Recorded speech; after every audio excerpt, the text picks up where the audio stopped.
दोस्तों, आज हम आपको एक प्राचीन कहानी का श्रवण करा रहे हैं। दोस्तों, ये कहानी बहुत ही ज्ञानवर्धक और शिक्षाप्रद कहानी है। आज की कहानी का शीर्षक है एक राजकुमार की 4 शर्तें कि जो कोई मर्द रात में मुझे 4 बार संतुष्ट करेगा वही बनेगा मेरा असली राजकुमार। दोस्तों, आज के वीडियो में हम बताएंगे कि आखिर एक राजकुमार ने कौन सी 4 शर्तें रखी थी कि जो भी कोई राजकुमार उन 4 शर्तों को आकर के पूरा करेगा वही उसका राजकुमार बनेगा। दोस्तों, एक समय की बात, एक राज्य में राजा विक्रमादित्य राज्य करते थे। राजा बहुत ही दयालु थे। राजा विक्रमादित्य अपनी प्रजा से बहुत प्रेम करते थे। इसी वजह से उनकी प्रजा बहुत खुश रहती थी। राजा विक्रमादित्य अपनी प्रजा को किसी प्रकार से कभी भी दुखी नहीं रखते थे। इसी कारण से राजा अपने राज्य में एक भिक्षुक का भेष धारण करके अपनी प्रजा का हाल चाल जानने के लिए पैदल ही राज्य में भ्रमण करते। वह यह जानना चाहते थे कि मेरे राज्य में प्रजा किसी प्रकार से दुखी तो नहीं, किसी के लिए कोई कष्ट तो नहीं है। राजा अपने ज्ञान, बुद्धिमानी और दया के मामले में दूसरे राज्यों में बड़े ही लोकप्रिय राजा थे। एक दिन राजा अपने राज्य का भ्रमण करके अपने महलों में पहुंचे। तब राजा और रानी में किसी बात को लेकर के बहस छिड़ गई। तब राजा विक्रमादित्य से रानी कहने लगी कि राजा साहब, आप मुझसे व्यर्थ ही बहस कर रहे हैं, लेकिन याद रखना कि यदि मैं आज आपसे रूठ गई तो मेरे जैसी गुणवान और सुंदर पत्नी तुम्हें फिर इस जन्म में कभी नहीं मिलेगी। रानी की इस बात को सुनकर राजा विक्रमादित्य अत्यंत ही क्रोधित हो जाते हैं और कहते हैं, हे रानी, ऐसी बात नहीं, मैं तुमसे भी ज्यादा सुंदर, रूपवान और गुणवान रानी ला सकता, जिसका स्वर्ग की अप्सराएं भी सामना नहीं कर सकती।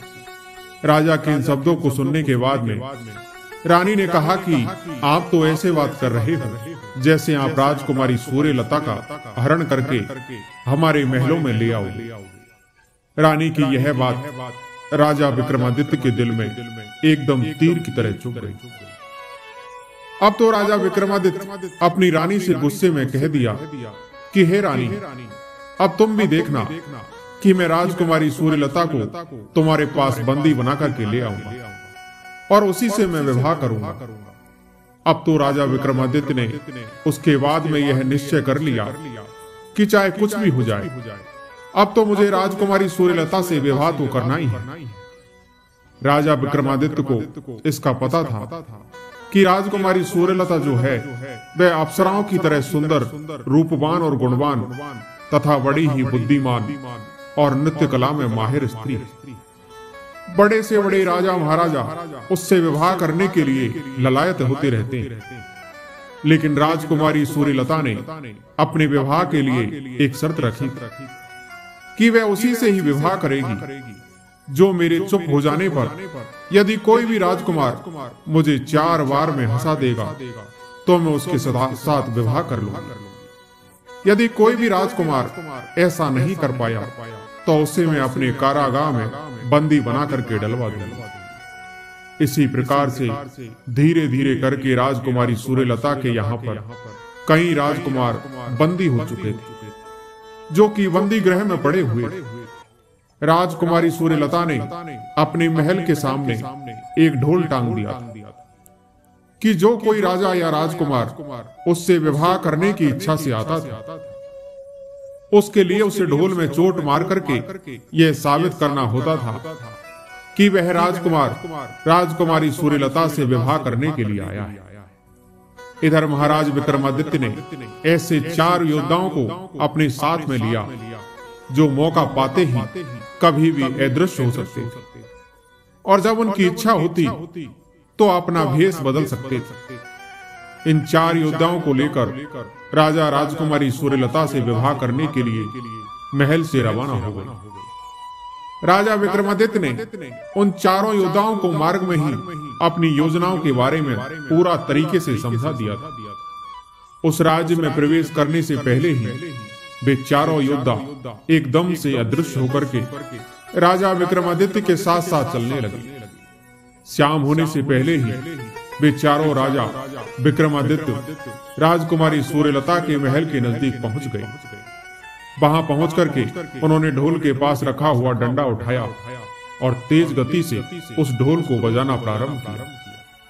उस ढोल की आवाज सुनकर राजकुमारी सूर्यलता ने अपने सैनिकों को आदेश दिया कि जिस व्यक्ति ने भी या जिस राजकुमार ने भी उस ढोल को बजाया है उसे बड़े आदर सत्कार के साथ अतिथि गृह में लाया जाए और उनका उचित ढंग से सेवा सत्कार किया जाए। इधर रात का पहला पहर शुरू होने से पहले ही राजकुमारी सूर्यलता 16 श्रृंगार करती है। राजकुमारी तो पहले से ही बहुत रूपवान थी। 16 श्रृंगार करने के बाद उनके आगे स्वर्ग की अप्सरा और चांद भी फीका पड़ गया। राजकुमारी सन समझकर अपने महल में जाकर एक सुंदर से पेड़ के ऊपर बैठ गई। फिर राजकुमारी सूर्यलता ने अपने सेवादारों को आदेश दिया और कहा कि राजा विक्रमादित्य को तुरंत ही मेरे पास उपस्थित किया जाए। तब उसके बाद में राजा विक्रमादित्य ने उन चारों योद्धाओं को जो बिल्कुल ही अदृश्य होकर के चल रहे थे उनको अपने साथ में लेकर के राजकुमारी सूर्यलता के पास पहुंचे। योजना के अनुसार वह चारों योद्धा अदृश्य होकर सूक्ष्म रूप धर के एक योद्धा कोने में बैठ गया, दूसरा मटके के पास में बैठ गया, तीसरा खिड़की के पास बैठा और चौथा राजकुमारी सूर्यलता के गले के हार के पास में बैठ गया। इसी प्रकार से वह चारों योद्धा एक एक करके बैठ गए। तब राजा विक्रमादित्य भी राजकुमारी सूर्यलता के सामने जाकर खड़े हो गए। राजा विक्रमादित्य ने राजकुमारी से बातचीत करने का प्रयास किया, लेकिन राजकुमारी जो थी वह तो महाराज विक्रमादित्य के सामने ऐसे बैठी हुई थी कि मानो जैसे कोई पत्थर की मूर्ति बैठी।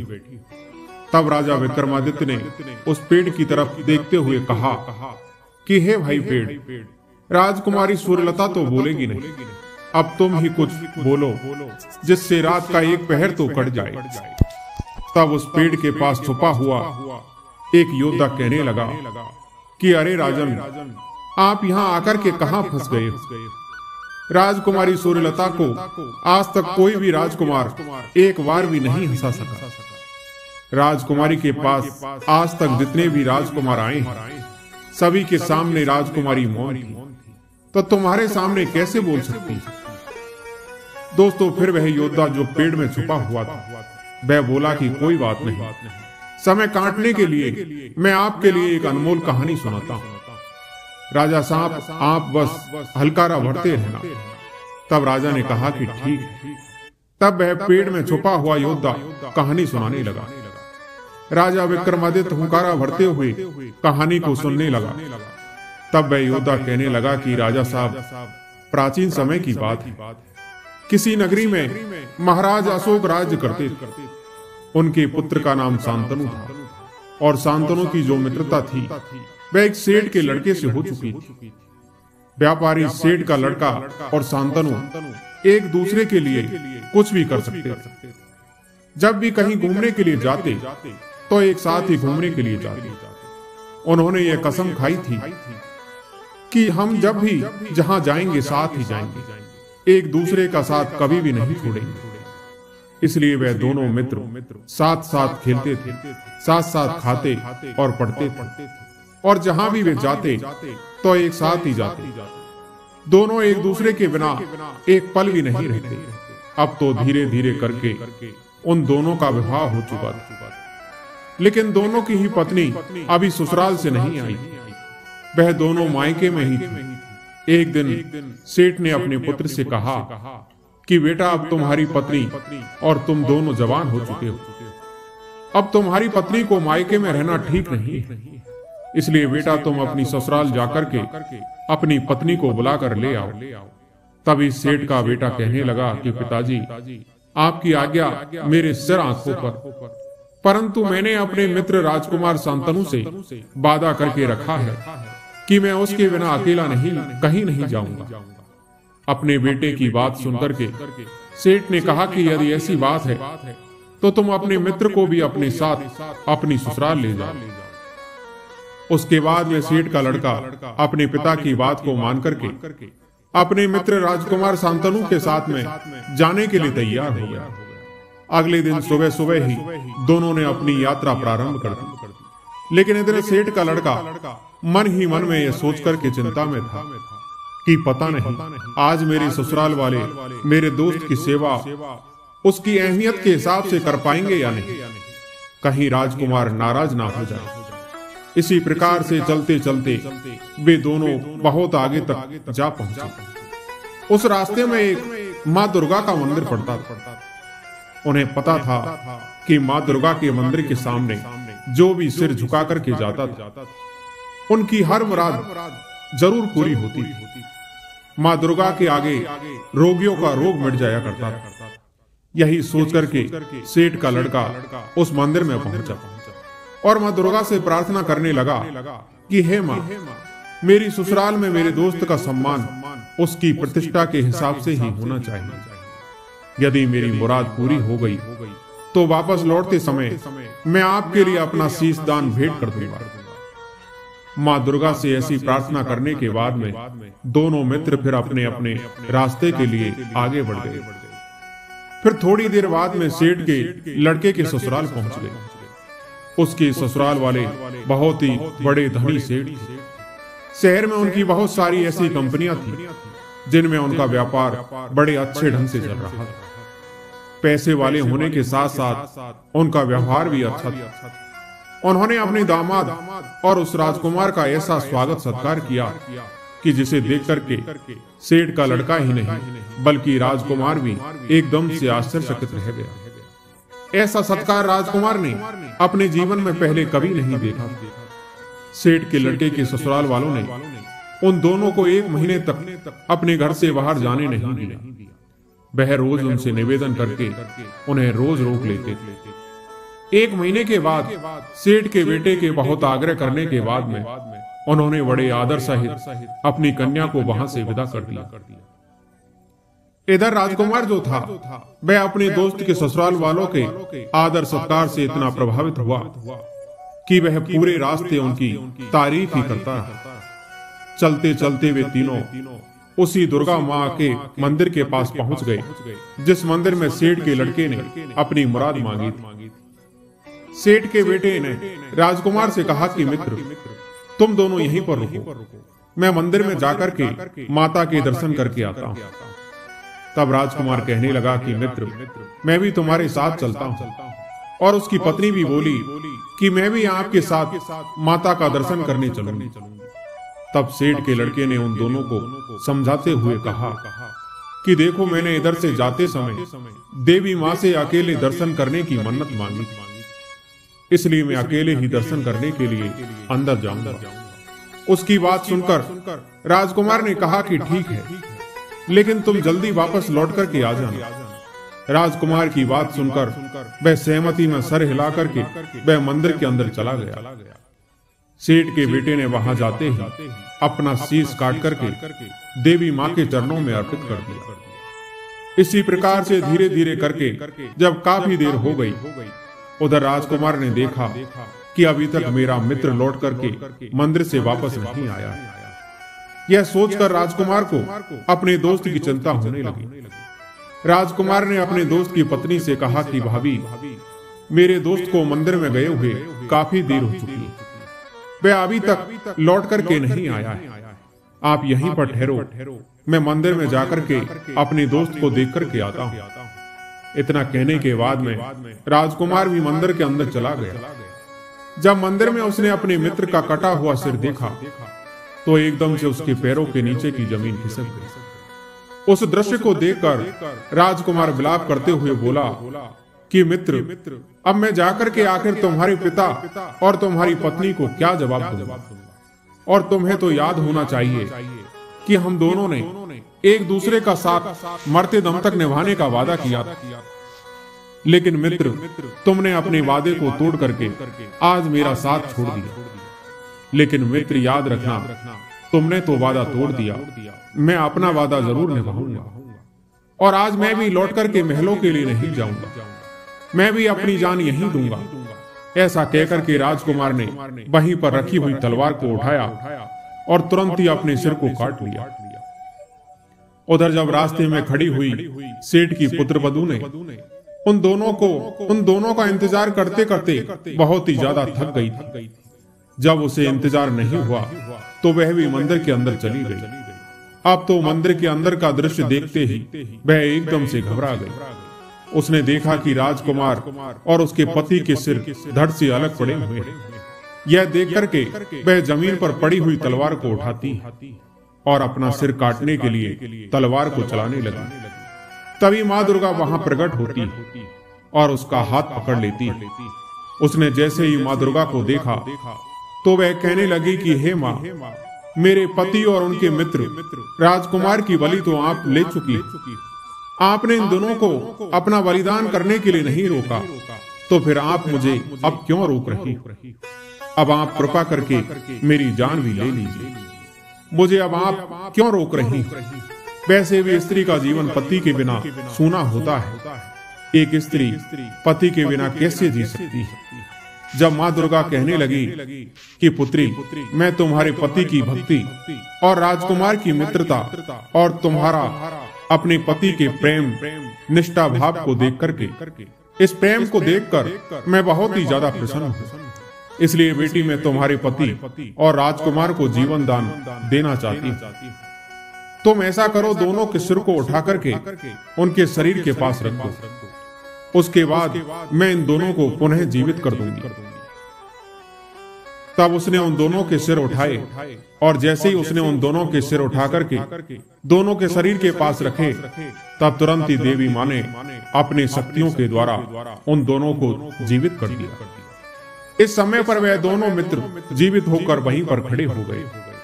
दोनों को जीवित करने के बाद देवी माँ वहां से अंतर्ध्यान हो जाती। लेकिन इधर जल्दबाजी में उस सेठ के लड़के की पत्नी से एक गड़बड़ हो गई।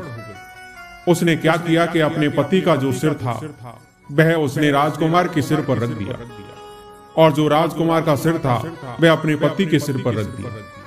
अब वे दोनों एकदम से विचार में पड़ गए कि आखिर यह पत्नी किसकी है, सेठ के पुत्र के सिर वाले की या सेठ के पुत्र के धड़ वाले। वह पेट जो राजा विक्रमादित्य को यह कहानी सुना रहा था, वह बोला, राजन, अब तुम ही बताओ कि वह किसकी पत्नी है।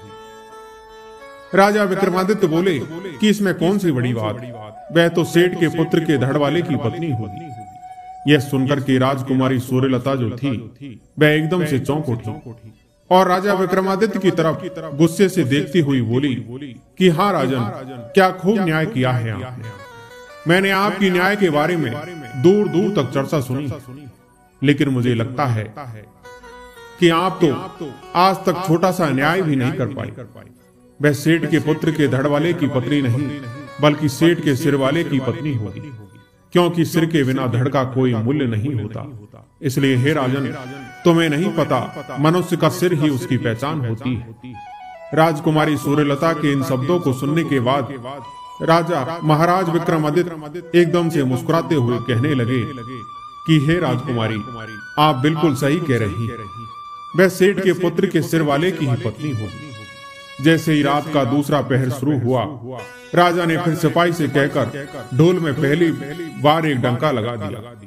इधर राजकुमारी सूर्यलता जो थी फिर से एक पत्थर की मूर्ति के जैसे बनकर के उस पेड़ पर बैठ गई। तब राजा विक्रमादित्य ने पास रखे हुए उस मटके से कहा कि हे भाई मटके, एक पहर तो पेड़ ने काट दिया, लेकिन अभी भी रात के 3 पहर बचे हैं। राजकुमारी तो बोलेगी नहीं, और इस तरीके से हमारी बैठे बैठे रात कटेगी नहीं। अब तो तुम ही कुछ बोलो, कुछ अपनी सुनाओ और कुछ दुनिया की, ताकि तुम्हारी कहानी में लिप्त होकर के कुछ समय और कट सके। तब मटके के पास में बैठे हुए उस योद्धा ने कहा कि हे राजन, मैं भी रात्रि काटने के लिए आपको एक छोटी सी कहानी सुनाता हूँ। महाराज, आप हुक्कार भरते हैं ना। अब वह मटका कहानी सुनाना प्रारंभ करता है और कहता है, राजन, आज से कई वर्ष पहले की बात है। गंगा किनारे एक खूबसूरत शहर था।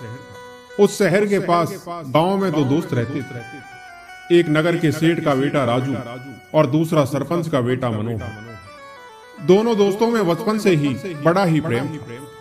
दोनों बचपन से एक साथ ही खेले और एक साथ ही वे दोनों जवान हुए।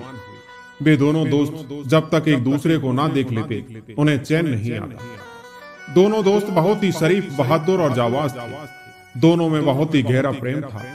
अब राजू अपने पिता के व्यापार में उनका हाथ बटाता था, साथ ही साथ उसे चित्रकारी करने का भी बड़ा शौक। दूसरा अपने पिता के साथ खेतीबाड़ी करता। अब वहां गर्मी के दिनों में गंगा नदी के किनारे एक बहुत बड़ा मेला लगता था, जिसमें आसपास के शहरों नगरों से लोग आते। इसके अलावा बहुत से व्यापारी वहां पर अपना माल बेचने के लिए आते।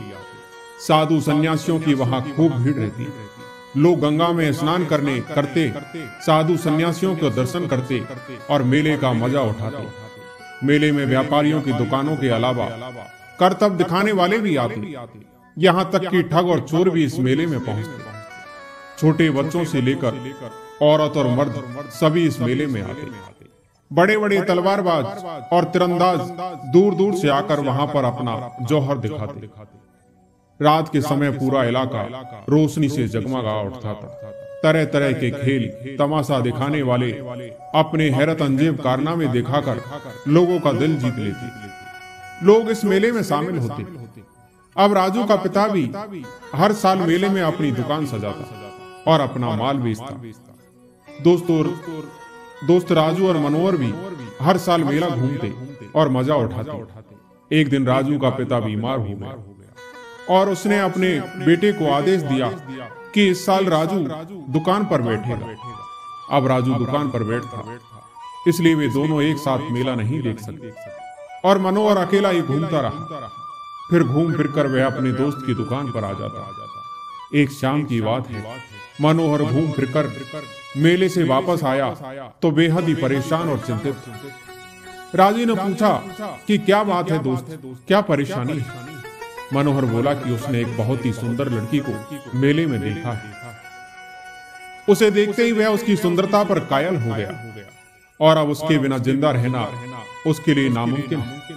उसकी हालत जानने के बाद राजू ने दुकान बंद कर दी और मनोहर को साथ लेकर उस लड़की को मेले में खोजने लगा। दोनों ने मेला खत्म होने तक हर जगह लड़की को तलाश लिया, मगर उन्हें वह लड़की कहीं नजर नहीं आई।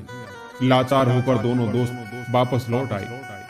अगले दिन फिर से उस सुंदर लड़की को ढूंढने के लिए निकल पड़े, मगर मायूसी के सिवा उन्हें कुछ भी हाथ नहीं लगा। वह दिन भी आ गया जब मेला खत्म हो चुका। लोग अपने अपने घरों को लौट गए। राजू ने मनोहर को तसल्ली देते हुए कहा कि वह लड़की का हुलिया बताए। मनोहर उसको हुलिया बताने लगा और राजू उस लड़की की तस्वीर बनाने लगा, क्योंकि राजू चित्रकारी में माहिर था। उस लड़की की तस्वीर बनाता रहा।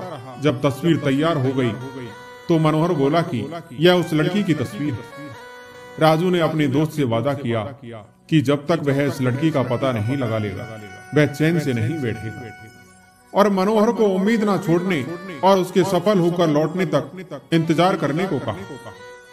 दोनों दोस्त एक दूसरे से अलविदा हुए। अगले दिन राजू ने अपने घर से विदा ली और गांव-गांव, बस्ती-बस्ती उस सुंदर लड़की की तलाश शुरू कर दी। उसने जहां उस लड़की के मिलने की उम्मीद थी, भूख प्यास थका हारा वह लड़की की तलाश में भटकता रहा, मगर लड़की का कुछ भी पता नहीं चला।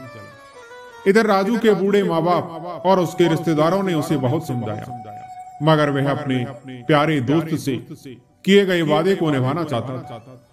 उसने दूर और नजदीकी कोई भी बस्ती, गांव या शहर नहीं छोड़ा जहां उस लड़की को ना ढूंढा, मगर सफलता नहीं मिली। लेकिन फिर भी वह पूरी लगन के साथ उस लड़की को ढूंढता रहा।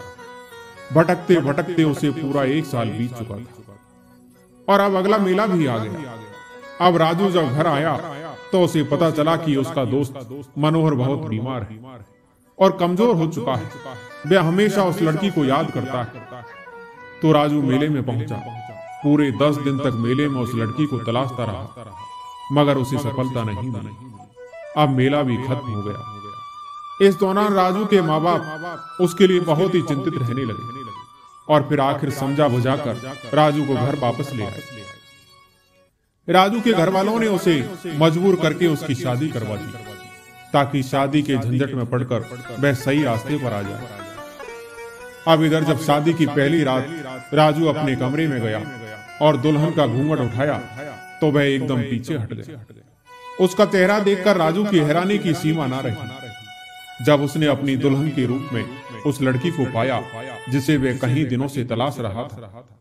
यह सब देखकर राजू की पत्नी बोली कि आप मुझे देखते ही परेशान हो गई, क्या मुझसे कोई गलती हो गई? राजू ने बड़ी मुश्किल से अपने आप को संभालते हुए उस लड़की से पूछा कि अप्सराओं की तरह सुंदर क्या तुम मेरी एक बात मानोगी? दुल्हन कहने लगी, आप तो मेरे परमेश्वर हैं, मैं आपका हर आदेश मानूंगी।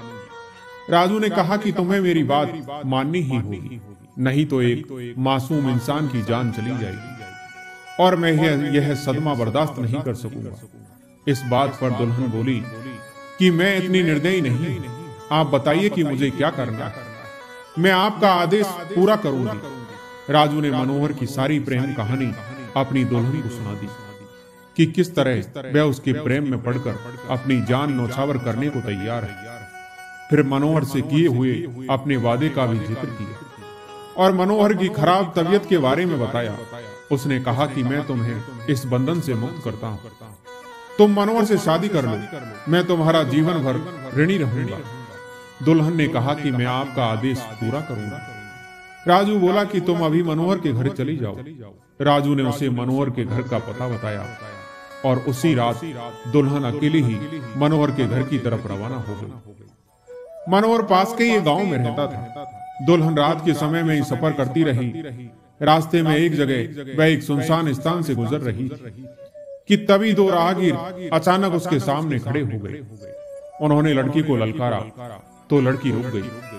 फिर जब नजदीक पहुंचे तो यह देखकर दंग रह गए कि दुल्हन के रूप में इतनी सुंदर लड़की कीमती कपड़े और जेवरात पहने इतनी रात को अकेले सफर कर रही है।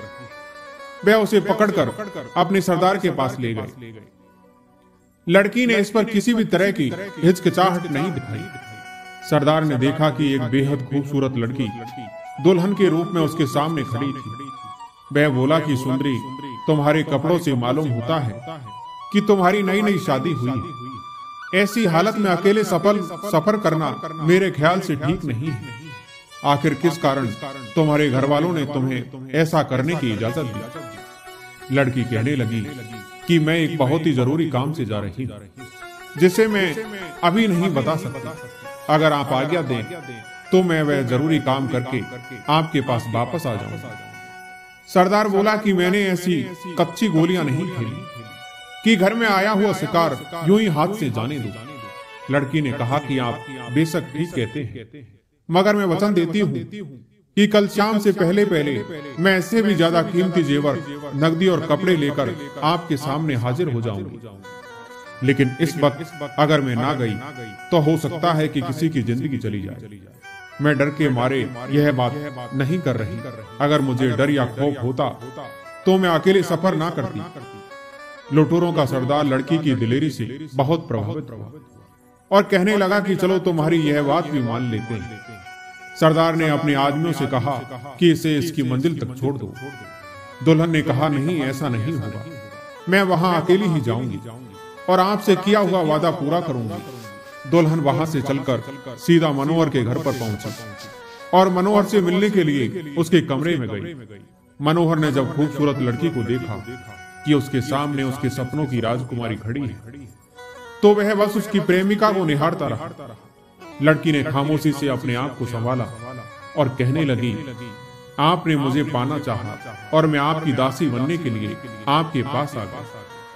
मनोहर ने जब उसके मुंह से यह बात सुनी तो कहने लगा कि परियों की राजकुमारी, तुम कौन हो और तुम्हारे कपड़े बता रहे हैं कि तुम नई नवेली दुल्हन हो। मुझे बताओ कि यह किस्सा क्या है। दुल्हन कहने लगी कि आपको इससे क्या मतलब, मैं तो सारी दुनिया को छोड़कर आपके कदमों में आई हूँ और अब सारा जीवन आपकी ही बनकर रहूंगी। यही मेरा आखिरी फैसला है। मनोहर ने कहा कि बेशक मैं तुम्हारे में प्यार में पड़कर जिंदगी और मौत की बाजी लगा चुका हूँ, मगर यह जरूरी जानना चाहता हूँ कि तुम कौन हो और तुम्हें किसने मेरे पास भेजा है। उस दुल्हन ने उस रात की सारी कहानी मनोहर को सुना दी। यह सब सुनते ही मनोहर ने कहा कि तुम मेरी जान से प्यारे दोस्त की पत्नी हो और आज से तुम मेरी बहन हो। भाई के दरवाजे तुम्हारे लिए हमेशा खुले हैं। मनोहर ने उसे अपनी बहन मान लिया और बड़े ही अच्छे तरीके से उसकी खातिरदारी की। अब उस दुल्हन ने मनोहर से वापस जाने की आज्ञा मांगी। मनोहर ने कहा कि भाई बहनों की बड़ी ही शान से विदा करते हैं। उसने कुछ कीमती गहने और धन देकर अपनी बहन को विदा किया। साथ ही अपने नौकरों से कहा कि लड़की को उसके घर छोड़ दो। लड़की ने अकेले ही जाने की जिद की तो मनोहर कहने लगा कि इतनी कीमती जेवर और धन के साथ तुम्हारा अकेले सफर करना ठीक नहीं है। मगर लड़की अपनी बात पर अड़ी रही और किसी के साथ जाने को तैयार नहीं हुई। आखिर मनोहर को हार माननी पड़ी और उसने मुस्कुराते हुए अपनी प्यारी बहन को विदा किया। मनोहर के घर से चलकर वह लुटेरों के ठिकाने पर पहुंची और सरदार के सामने पेश हुई। उसने सारे कीमती जेवर और कपड़े लुटेरों के सरदार के सामने रख दिए और कहा कि वह अपने वादे को पूरा करने के लिए आ गई है। अब आपकी जो मर्जी वो करो। सरदार यह देखकर बड़ा हैरान था और सोच रहा था कि यह कैसी लड़की है, इतनी बहादुर, इतनी सच्ची। सरदार कभी लड़की को देखता और कभी सामने पड़े हुए बेशकीमती सामान को। वह सरदार इस बारे में जितना सोचता उतना ही उलझता जा रहा था। आखिर उसे उस पर रहम आ गया और लड़की से पूछने लगा कि तुम कौन हो और यह सब क्या माजरा है। दुल्हन ने कहा कि आप तो लुटेरे हैं, आपको इन सब बातों से क्या मतलब कि मैं कौन हूँ। आप अपनी दौलत लीजिए। सरदार ने कहा कि देखो लड़की, मैंने आज तक जिंदगी में कभी हार नहीं मानी। तुमने मेरी आत्मा को झंझोर दिया है। मैं तुम्हारी कहानी जरूर सुनना चाहूंगा। इसके बाद में लड़की ने अपनी पूरी कहानी सरदार को सुना दी। सरदार बड़ी दिलचस्पी से उसकी कहानी सुनता रहा। जब लड़की ने अपनी बात खत्म की तो सरदार कहने लगा कि मैं तुम जैसी बहादुर लड़की को अपनी बेटी बनाना चाहता हूँ और मुझे गर्व होगा कि तुम मेरी बेटी बनोगी। उसके बाद वह लुटेरों का सरदार कहने लगा, आप बेटी को ऐसे विदा नहीं करते। दुल्हन ने कहा, कल सुबह मेरे मायके आने वाले हैं। तब सरदार ने उसे घर जाने की इजाजत दे दी और बेशुमार दौलत और हीरे जवाहरात देकर अपनी बेटी को विदा किया। साथ ही वह अपने आदमियों से कहने लगा कि मेरी बेटी को उसके घर छोड़ाओ। परंतु लड़की ने कहा कि मैं अकेली ही आई थी और अकेली ही जाऊंगी। सरदार ने बेटी की सिर पर हाथ फेरते हुए उसे विदा किया और वहां से चलकर दुल्हन अपने पति के पास पहुंची। राजू उसे देखकर भौंचक्का रह गया। लड़की ने अपने पति को अपने अनोखे सफर की सारी कहानी सुना दी तो उसका पति ईश्वर का धन्यवाद करते हुए प्रार्थना करने लगा। इधर उस मटके ने अपनी कहानी खत्म करते हुए राजा विक्रमादित्य से कहने लगा कि हे राजकुमार, हे राजन, तुम तो न्याय के मामले में बहुत ही ज्यादा विकसित हो। अब तुम ही बताओ कि किसकी भल मनसाहत बड़ी थी और किसका त्याग बड़ा था, उस सरपंच के बेटे का या फिर डाकू लुटेरे का। तब राजा विक्रमादित्य कहने लगे कि यह तो निश्चित ही साफ है कि सरपंच के बेटे की भल मनसाहत बड़ी थी और उसका त्याग बड़ा था। यदि सरपंच का बेटा चाहता तो उसकी इज्जत लूट सकता था, लेकिन उसने ऐसा नहीं किया, बल्कि उसकी पत्नी को अपनी मां के रूप में स्वीकार करके उसका मान सम्मान और भी बढ़ा दिया। साथ ही साथ उसे हीरे जवाहरात भी भेंट में दे दिए। राजा विक्रमादित्य की इतनी बात सुनने के बाद राजकुमारी सूर्यलता जो थी वह गुस्से की वजह से एकदम से उबल पड़ी और एकदम से राजकुमारी सूर्यलता क्रोध में आकर राजा विक्रमादित्य से कहने लगी कि हे राजन, आखिर आपका क्या न्याय है?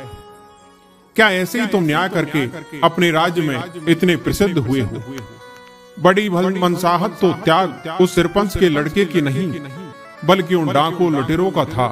उस सरपंच के लड़के ने तो उसे अपनी भाभी अर्थात मां बना करके अपनी संपत्ति में से उसे जरा से हीरे जवाहरात दिए, परंतु डाकुओं ने तो उसके हीरे जवाहरात को ना लूटकर बल्कि उसे अपनी बेटी बनाते हुए उनके अपने पास में और लोगों से लूटा हुआ जो कुछ भी था वह भी उन्होंने उस बेटी को भेंट कर दिया। उन्होंने उसके बाद में उसे सुरक्षित उसके घर तक पहुंचाया। तब राजा विक्रमादित्य इधर शरारत भरी मुस्कुराहट से बोले कि अरे राजकुमारी, आप तो बहुत ही बुद्धिमान राजकुमारी निकली। आपने तो बिल्कुल खरा न्याय किया है। उन डाकू लुटेरों की ही भलमनसाहत बड़ी थी। मैं आपकी इस बात से, इस न्याय से सहमत हूँ। अगर राजकुमारी, अब तक राजकुमारी दूसरी बार बोल चुकी थी, इसलिए राजा विक्रमादित्य ने हंसते हुए अपने ढोल बजाने वाले से कहा कि ढोल बजाया जाए। ढोल बजाया गया। राजा अति प्रसन्न हुआ। अब इधर राजकुमारी सूर्यलता जो थी, वह फिर से पत्थर की मूर्ति बनकर के ज्यादा सतर्क होकर के फिर से बैठ गई उसी पेड़ पर। तब राजा विक्रमादित्य ने खिड़की की तरफ देखते हुए कहा, क्योंकि उस खिड़की के पास में वही योद्धा बैठा हुआ था जो 4 योद्धाओं में आए थे। तो वह योद्धा से कहने लगा कि हे भाई, अब तो राजकुमारी सूर्यलता बोलेगी नहीं। इस प्रकार से 2 घड़ी रात तो अब कट चुकी है, लेकिन अब बिना बोले, बिना सुने बाकी की रात कैसे कटेगी।